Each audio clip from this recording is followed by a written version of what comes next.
Welcome back to Bitola in the former Yugoslav Republic of Macedonia for the second part of Europe District. Coming up in this show, we'll talk business in the country where unemployment stands at 30%. We'll tell you why some Macedonian companies are looking abroad for business opportunities. Do you believe in miracles? We'll tell you why Macedonians do. And Vladimir Franz, a young rock musician, will take us on a very personal tour of the capital Skopje. She belongs to a new generation of Macedonians, a well-traveled polyglot. Ivana studied in France and got work experience at the Commission in Brussels. But what does she expect from the European Union? Our reporter met her in Skopje. Allô? Salut Nadège. Oui, merci, et toi, ça va? Her French is impressive, and so is her passion for Europe. Ivana has spent a year studying in northern France, another 6 months interning at the European Commission. When she came back, this is what she thought of Europe. How should I describe Europeans? Well, after spending some time in Brussels, I'd say they're open-minded. Ivana works for a European association. Being optimistic is part of the job. Macedonia belongs to Europe. There are a number of economic and political details to sort out in order for us to join the European Union officially, but culturally, Macedonia is already part of Europe. When she returned to Skopje, Ivana brought this photo album with her. 8 months later, she still looks at the picture with nostalgia. This is the European Commission, where it all happens. Luxembourg Square, my favourite spot, Louise Avenue. In Brussels, Ivana found out that people don't know much about her country. And when back in Skopje, she realized Macedonians don't know much about Brussels either. When your daughters will go to university, Macedonia too will be part of the Erasmus programme. But her brother Philippe remains skeptical. To him, the EU is far from ideal. It has the same bad side Yugoslavia used to have. The big countries impose their views on the smaller ones. I'm sure that all Balkan states will join the EU together. No, it will be too much for Europe to accept us all. Those doubts are some of the main obstacles Ivana has had to face. Because of this uncertainty, many Macedonians feel powerless, especially those who'd hoped to join the EU, like the younger generation. The country is officially candidate since 2005, yet no date has been set to start accession talks. Let's cross over to Brussels now, to the Balkan Traffic Festival. This year, Macedonia was represented by the Kočani Orchestra, a Roma band. Our correspondent Katalin Landaboru brought us this report. The final sound test before the curtains are drawn. Tonight, the Kočani Orchestra from Macedonia will share the stage with the famous Romanian group, Taraf de Hajduk.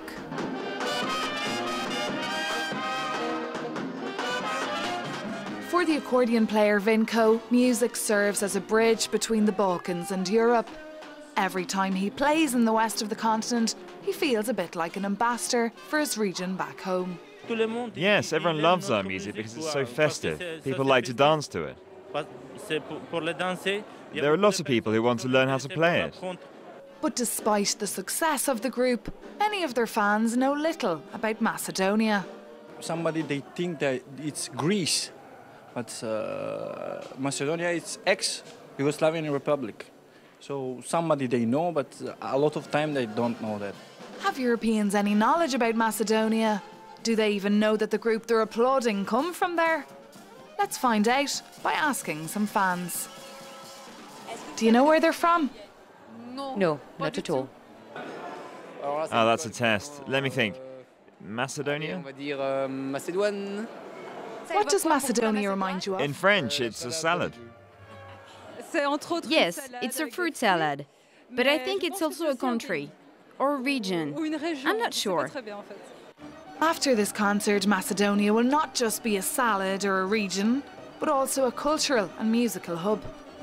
This was, of course, the objective of the artists on stage, to build bridges between two worlds.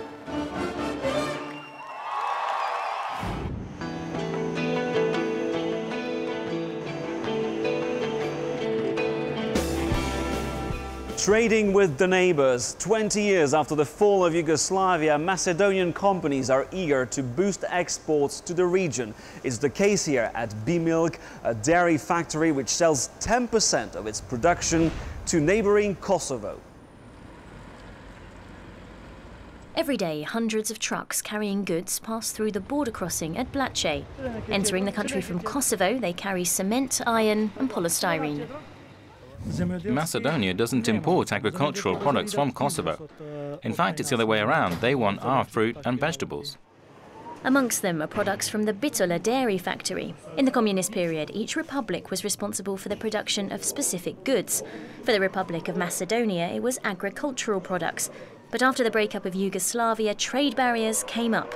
Serbia even declared a trade embargo on Kosovo because Belgrade doesn't recognise it as a state. But the Bitola dairy factory is making the most of this situation, allowing its sister company in Serbia to bypass the embargo by using its Macedonian site. Yes, Serbia had some restraints regarding export to dairy products to Kosovo, and we took over, and so far we developed just fine. For B-Milk, the presence of Albanian speakers in the company is proving to be a valuable asset. I have to say that also Macedonian businessmen can understand Kosovar businessmen also, because some of them are Albanian mother language. But Macedonian companies now face a new challenge. In recent years, Kosovo's developed close trade ties with neighbouring Albania. And at the Blace border, there's fear Macedonian exports to Kosovo will suffer. Everything depends on the competitiveness of our business in the Kosovan market. It's important to be aware that even if our products are better quality, Albania is becoming a serious competitor with its cheap labour. So far, the Made in Macedonia label remains very popular with Kosovan consumers. We know it comes from Macedonia. The quality is good. In the Kosovan capital of Pristina, products from the Bitola dairy factory are flooding the shelves. There's a long history of business relations between Kosovo and Macedonia, but for the moment it's Macedonia who's winning the export game with regards to Kosovo. 20 years after the end of the Yugoslav wars, business is picking up between these neighbouring countries, a move encouraged by the EU, which regards regional trade as an important step towards peace in the Balkans.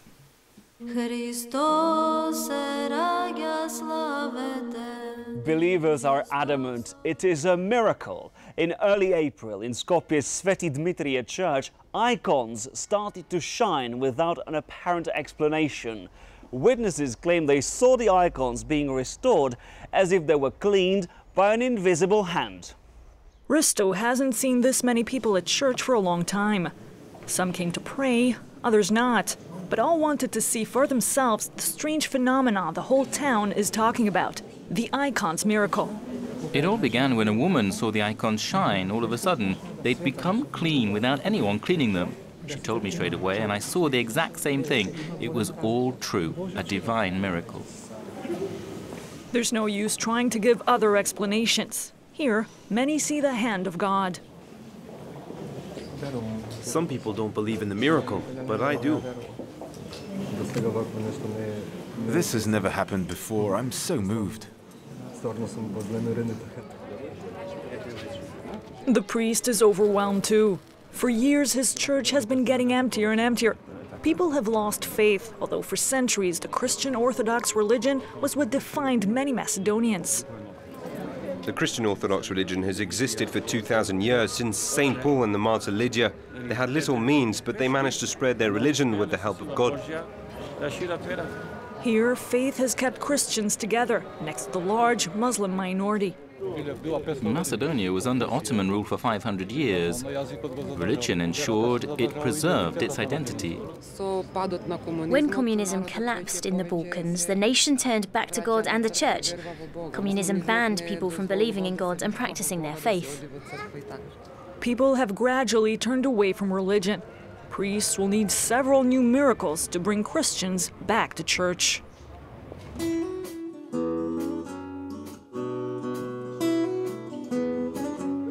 I've travelled to Skopje, the Macedonian capital, to meet our new guest in the show. Vladimir Franz is the co-founder of Knockout, one of the country's most successful bands, will show us the many faces of Skopje.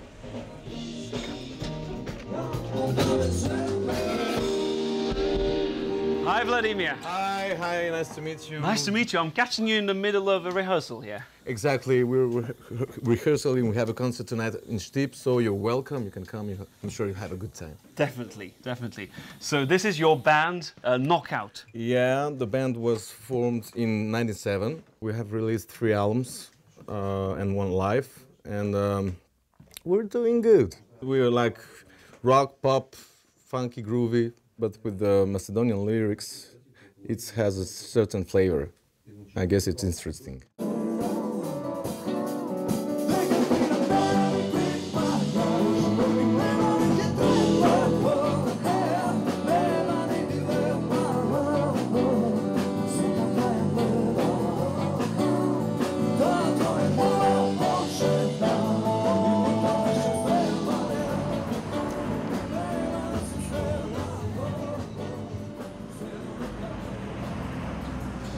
Vladimir, this looks like a London-style double-decker. It is. It's funny because we have London-style buses in Skopje. They're made in China. They're made in China? China, yeah. Okay.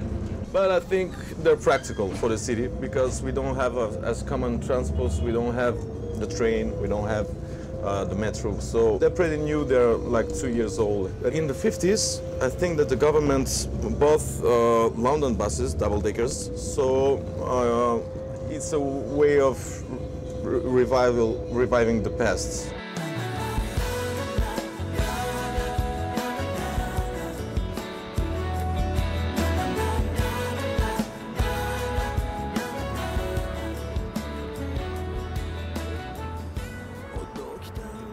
This is Kali, the old fortress of Skopje. It's really the symbol of the capital.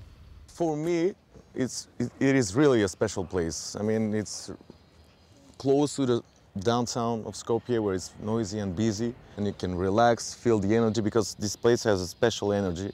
It is an archaeological site, so it has a lot of interesting things beneath your feet, and you can feel that. You have a panoramic view of Skopje that is magnificent. Even we have concerts during the summertime. Have you already performed here in the fortress? Not yet, but you give me the idea right now.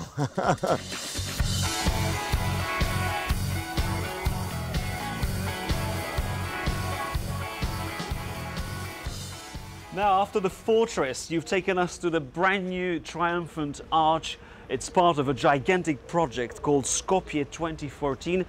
It's an urban project, but it's very controversial. They have built new monuments, statues, but they're all like stuck in the past. I mean, they're too antique. We're the 21st century. I think that they should have made something more modern. I like the idea that they built the new theater because we really needed something like that. The ministry, okay, is something that has a purpose. You should have something like that. But there, as I said, it's built too many. Macedonians, we have that complex of inferiority because we're a small country. When I go outside of Macedonia, the first question as a stranger is where you come from, and I say Macedonia, so where is that? I mean, that's the point, I think, that the government have like an idea to boost the ego of the people, to be proud to be Macedonian. But there are poor people that can barely survive the month with their salary. So I think that they should have invested in the quality of life instead of investing in the quality of this view. Ne znam koga beše, ali befu kafana. Nešto nemaše mesto, pa si zastane po strana. Koga tamo gledam, jedna dobra riba. This is the legacy of the communist era, an abandoned glass factory. Why did you take us here, Vladimir? At the end of the 80s, a lot of factories across the whole Balkans shut down. It was the case for this factory too, and left 3,000 workers without work. But this abandoned place reminds me one of the greatest video clips that we shot. It was like 10 years ago. We shot that video clip for the song The Telephone Number Does Not Exist. And that video clips feature a lot of Macedonian stars, including Toše Projevski. If you ever heard about Toše, he was one of the greatest singer in the whole Balkans. He was called like the Elvis Presley of the Balkans. So this place reminds me of a lot of emotions and a lot of good things, even if it looks like it looks. Sa dezodoransi I razni parfemi, ne ona znaš kao nekoj drugi ženi, a I na mozak od možev da dobijam cista, se utepa pod mislenje da li je čista sorasta, zašto počnu da se koči I nezgodno I beše da me pogleda. Mr. Vladimir Franz. Welcome to Steve, my friend. Thank you very much. Tonight is the night, the big concert. How many people do you expect? Well, the concert is sold out, so we expect around 800 people. It's a good amount of people for this kind That's great. Yeah, with no city. Yeah, we expect people from all around the region, from Probiš, Štip, Kočani. It will be a great night. And you will sing a selection of your best songs, I imagine. Exactly. We'll be watching. Thank you so much for having been our guide here in Skopje. It was a pleasure. It was a pleasure to meet for me you. too. It was a pleasure. Thank you for watching this edition of Europe District. We'll return next month. In the meantime, we'll leave you in very good company with Knockout.